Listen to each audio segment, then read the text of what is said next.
প্রথমেই তোমাদের সকলকে জানাই শুভ জন্মাষ্টমী।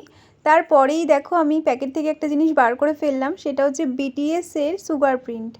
আমাকে কিন্তু তোমরা অনেকেই বলেছো যে দিদি তুমি বিটিএস কেক করো, মানে পার ডে কেউ না কেউ আমাকে বলো। আর আমি ভাবলাম আজকে তোমাদের কথা রাখাই যাক। এরকমই কিন্তু আমার কাস্টমারও মানে বিটিএস লাভার বলতে পারো, তো অর্ডার করে ফেলেছিল এরকম একটা সুগার প্রিন্ট। আর তোমাদেরকে একটু কেটেও দেখাচ্ছি, কারণ তোমরা অনেকেই বলো যে সুগার প্রিন্টটা কী করে করি।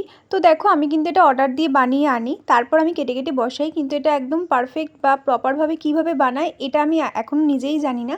যদি কখনও জানতে পারি অবশ্যই তোমাদের সাথে শেয়ার করব। আর এরপর কিন্তু ওপর থেকে আমি কিছু ডিজাইন করে দিয়েছিলাম, আর এরপরে আমি ফ্রিজ খুললেই তোমাদের মনটা ভালো হয়ে যাবে। দেখো কি সুন্দর লাগছে না, মানে এত কিউট লাগছিল, আমার নিজেরই খুব পছন্দ হয়ে গেছিলো। তোমাদের কার কার ভালো লাগলো সেটা কিন্তু অবশ্যই জানাবে, আর ভালো লাগলে আমার চ্যানেলটা সাবস্ক্রাইব করে একটা লাইক করে দিও। চলো আজকের মতো টাটা, সবাই খুব ভালো থেকো।